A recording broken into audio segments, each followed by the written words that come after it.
Bonjour à tous. Convoi de la liberté au Canada, dans le monde et en France. On va faire un point extrêmement précis. De grandes avancées au Canada avec Trudeau, le Premier ministre, qui sort de sa cachette, vous savez, foire, un peu paniqué quand même. Et puis l'extension dans le monde et les soutiens de Trump. Et puis bien sûr, où on en est vraiment en France. Vraiment, vous savez, chez nous, pas de fausses promesses, pas de faux espoirs, mais la réalité concrète pour se battre réellement et l'implication extrêmement puissante des patriotes, dont je parle depuis des semaines et des semaines, sur cette affaire. On y revient dans quelques minutes, évidemment. D'ailleurs, à ce sujet, nous allons tous converger. Ce samedi 12 février, 14h Paris, place du Palais Royal. Ça va être gigantesque, dans la paix, dans la force tranquille, mais alors puissante, d'un peuple déterminé. On accueillera les convois de la liberté. Il est possible même qu'il y ait quelque chose vendredi soir, 11 février, à l'accueil à Paris. On s'en occupera avec l'hébergement solidaire, nourrir les gens, les accueillir, faire un grand rassemblement. Vous allez voir ça. Et ça, si c'est le cas par ailleurs en plus, vendredi 11 février, je vous dirai tout ça dans les heures et les jours qui viennent le plus vite possible. Mais samedi, c'est certain, samedi 12 février, 14h, place du Palais Royal, à Paris, avec Maître Divisio, tant d'autres, nos drapeaux français. Une mobilisation, ça aura un caractère extrêmement spécial, particulier, très fort, très fort. Il faut faire tomber la porte de l'oligarchie. Il faut que le peuple de France reprenne sa liberté, sa dignité, sa souveraineté, qu'on pense aux enfants et à l'avenir. Ce sont nos combats, nos beaux combats à ce sujet. Abonnez-vous à cette chaîne YouTube, vous le savez, un petit clic, plus vous êtes abonné, plus les algorithmes de YouTube donnent de la visibilité à toutes ces vidéos, à tout ce travail pour informer, réinformer, mobiliser nos compatriotes. Je compte sur vous. Profitez-en pour venir aux patriotes, c'est extrêmement important. On va être attaqué comme jamais, plus que jamais. On a déposé des plaintes, on fait les mobilisations, les manifestations, tout. Ça coûte très très cher, on n'a pas un centime de l'État ni des banques, pas un centime. Nos bénévoles par centaines sur le terrain, que je félicite comme nos référents et militants, mais il faut aider la cause. Il faut nous permettre d'organiser tout ça, la sécurité, les scènes, l'hébergement solidaire, les actions en justice, tout. Donc n'hésitez pas à adhérer ou reprendre votre adhésion annuelle. Si vous hésitiez, il faut le faire maintenant. Le lien pour adhérer ou reprendre votre adhésion annuelle aux Patriotes, avoir cette carte orange de résistance, se trouve sous la vidéo en description. Ce lien se trouve également en commentaire épinglé et en fin de vidéo, là ou là, en cliquant directement sur l'écran. Sous la vidéo en description également un lien pour faire un don de soutien aux Patriotes. Je vous le disais, c'est fondamental. Ça fait plus de 15 mois qu'on est dans la rue sans interruption, comme personne d'autre. Donc bravo aux donateurs, adhésion, réadhésion et dons étant d'ailleurs défiscalisés aux 2/3 pour vous. Bravo aux donateurs, aux réadhérents, bienvenue aux nouveaux patriotes dans la grande famille, le plus grand mouvement souverainiste de France, grâce et avec vous. Alors, où en sont les convois de la liberté? On va commencer dans le pays qui les a créés, le Canada. Eh bien, une nouvelle victoire. Je vous avais parlé déjà d'un État canadien, d'une province plus exactement, qui avait abandonné l'obligation vaccinale. Il y a une deuxième province, celle de l'Alberta, qui est à l'ouest, un grand État de l'ouest du Canada. Et en effet, le Premier ministre de cette province a annoncé le 5 février, je cite, qu'il va assouplir les restrictions cette semaine. Il mettra fin au pass vaccinal dans la province. Donc, victoire. Victoire. Quant à Ottawa, la capitale fédérale du Canada, le siège dure. Ça fait plus d'une semaine que la capitale est remplie de résistants, de routiers, de manifestants. Alors évidemment, en face, ils commencent à s'agacer parce que ça, en plus, ça accueille les faveurs, les sympathies, les soutiens de la population canadienne. Le 5 février, par communiqué de presse, le maire d'Ottawa déclare l'état d'urgence face aux manifestations dans sa ville. Il déclare ceci, je le cite, nous sommes en train de perdre la bataille, nous devons reprendre notre ville. Alors l'état d'urgence, ça vous fait penser aux états d'urgence en France. Et oui, c'est évidemment disproportionné. Mais comme tout état d'urgence dans leur nouveau monde, eh bien c'est, comme en France, utilisé contre les libertés publiques et les oppositions populaires. Par exemple, ils ont pris comme mesure, vous n'avez plus le droit depuis le week-end dernier, ce 6 février, de fournir de l'essence aux protestataires à Ottawa. Sinon, vous êtes arrêtés. Il y a eu plus de 450 déjà contraventions à Ottawa pour du bruit, pour des feux d'artifice. Enfin, tous les prétextes sont bons. Mais il n'empêche que selon l'article d'un journal canadien Le Devoir du 7 février, il y a dans Ottawa un concert de klaxons et même, je cite, des tentes déployées dans les rues. Selon l'agence France Presse du 7 février, l'AFP, je cite, Les contestations rappellent sur la forme celles des Gilets jaunes. Ça, c'est intéressant de le noter. Ils sont obligés d'en parler. Alors ça se répand, et ça c'est une grande victoire malgré les attaques, les ripostes des covidistes, des oligarques mondialistes, ça se répand. Selon toujours le journal Le Devoir du 7 février, des centaines de véhicules ont bloqué la circulation au Canada dans le centre-ville de Halifax. Donc maintenant c'est même dans d'autres villes. Par ailleurs, à Ontario, dans l'Ontario, il y avait des piétons sur des portions de l'autoroute 402 qui mène aux États-Unis dans le Michigan, toujours au Canada. Extension mondiale, la Nouvelle-Zélande depuis le 8 février, avec des manifestations de centaines de camions et de véhicules autour du Parlement dans la capitale Wellington. Extension. Alors évidemment, on trouve toutes les ripostes traditionnelles du système, c'est-à-dire la déclaration, je l'ai dit, des états d'urgence. Même depuis le 8 février, ils ont ajouté à Ottawa l'interdiction de klaxonner, par exemple. Bon, donc ça, c'est vraiment qu'ils sont en panique. 2, la diabolisation classique. Alors évidemment, selon l'agence France-Presse du 7 février, vous avez, je ne sais même pas ce que c'est, le réseau anti-haine canadien. Bon, c'est des trucs, il n'y a personne, créés par le pouvoir, financés par le pouvoir, dit qu'on trouve dans ces manifs à Ottawa, je cite, de l'islamophobie, de l'antisémitisme, du racisme et de l'incitation à la violence. Bref, on ne pouvait pas faire... Voilà, ils ont coché toutes les cases, comme d'habitude. Ça me fait penser à Darmanin qui disait que tac, tac, tac, liberté dans une manif, c'est un salut nazi, vous voyez, c'est du même niveau. Bon.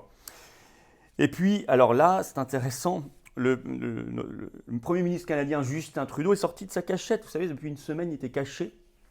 Alors, il est réapparu au Parlement le 8 février et il a déclaré « il faut que ça cesse ».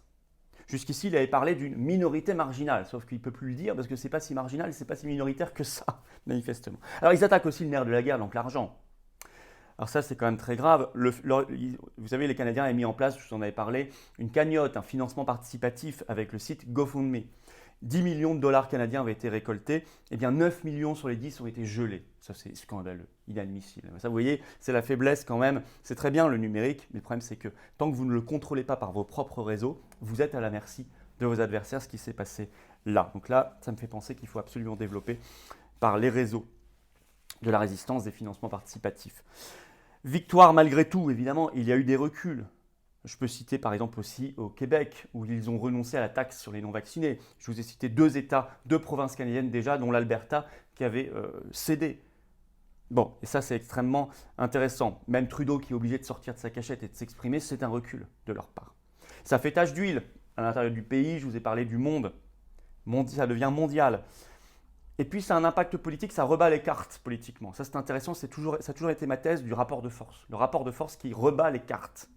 Ainsi, selon l'agence France-Presse, toujours du 7 février, le Parti conservateur canadien se resserre actuellement autour de personnalités favorables à ce convoi de la liberté. Donc en fait, ce convoi de la liberté a forcé un parti qui n'était pas très favorable au début, qui est un gros parti canadien, le Parti conservateur, à changer de position de plus en plus. Ça, c'est une très grande victoire de la bascule du rapport de force. De nouveau, Donald Trump a exprimé son soutien aux résistants pour la liberté. Ainsi, le 4 février, dans une déclaration, il a qualifié Justin Trudeau, je cite, de fou. Et il a réaffirmé dans la même déclaration son soutien plein et entier au mouvement Convoi de la liberté canadien. Vous savez, son ancien directeur de campagne, Steve Bannon, vous avez enregistré spécialement une vidéo le 8 janvier en soutien aux résistants et aux manifestants français. Alors en France, je vous l'ai dit, la grande différence avec le Canada, il faut l'avoir en tête quand même, pour ne pas tout mélanger. Il n'y a pas d'obligation vaccinale pour les routiers en France, contrairement au Canada depuis le 15 janvier dernier, ce qui a déclenché le mouvement au Canada. C'est ça qui a déclenché le mouvement au Canada. Et même en France, Macron étant tellement cynique et machiavélique, il a réservé, mais tant mieux pour eux, mais il a réservé pour les routiers des restaurants sans passe depuis le début. Et ça continue. Donc si vous voulez, on ne peut pas avoir le même niveau de mobilisation des routiers puisqu'ils n'ont pas du tout été concernés comme les Canadiens par la même mesure. En France, il n'y a aucun soutien des syndicats et fédérations professionnelles. Rien. Ce qui fait que, dans un article de France Info du 6 février, les renseignements territoriaux en France évoquent, je cite, un risque faible de blocage de ce fait. Bon. Cependant, Il y a une forte effervescence. Beaucoup de groupes en ligne sur Facebook, Telegram, nous y sommes partout bien sûr, qui sont effervescents. Nous-mêmes, nous avons lancé, elle est toujours en ligne sur la vidéo en description, un sondage pétition sur cette affaire. Est-ce que vous-même, vous pourriez participer ou soutenir? Est-ce que vous soutenez les Canadiens aussi en France? C'est toujours en ligne, vous pouvez répondre et toujours diffuser bien sûr sous la vidéo en description. Il y a beaucoup, on a eu des dizaines de milliers de réponses. Donc, il y a une effervescence. Et on voit bien, par exemple, je cite un article de France Info du 6 février, il cite dans un article, je cite, « Sylvain, patron d'une société de transport qui partira du Vaucluse avec ses camions ». Donc ce sont plutôt des petites structures indépendantes avec quelques camions. Ça, c'est tout à fait possible.